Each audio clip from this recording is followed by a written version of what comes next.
it's such an emotional and such a raw case this is, and so much is invested, particularly for little Charlie and for his mum and dad. Try and help us sort of unpack where we are, if you can, because you're the expert in this area, certainly. So yesterday we heard that the American doctor, one of those who says he could treat Charlie and would like to be able to treat, was asked if he'd come to the UK and take a look at Charlie. Would that be helpful, do you think, at this stage? Is that the right way to go? I think it's very difficult to untangle all of this.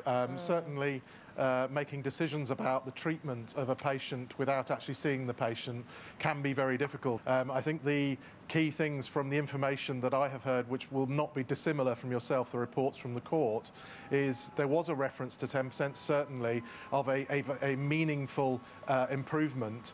I'm not sure I was clear from what I've heard whether that's meaningful in terms of changes that we could measure in the laboratory to muscle function, or meaningful to Charlie, which is what the judge will be trying to evaluate against all the other pros and cons of proceeding.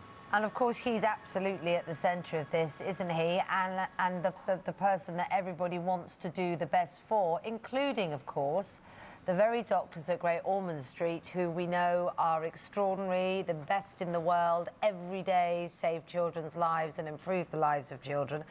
And because of the way the case is evolving and the situation is evolving, it's horrible to think that they have been subjected to online abuse.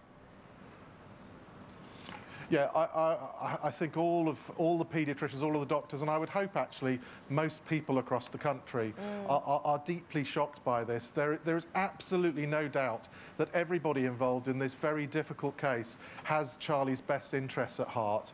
There are different perspectives coming to play, and that's what's causing the difficulties. But everybody involved here clearly wants the best for Charlie.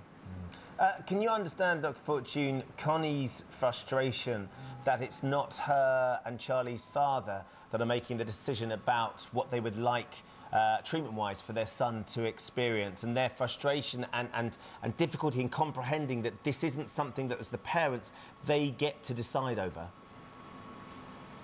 Okay, I can completely understand their frustration, but because of the nature of the way that the law is set up in this country, the decisions are focused on the right thing for Charlie, and the law and everything else, all of the decision-making processes are completely focused on the right thing for him.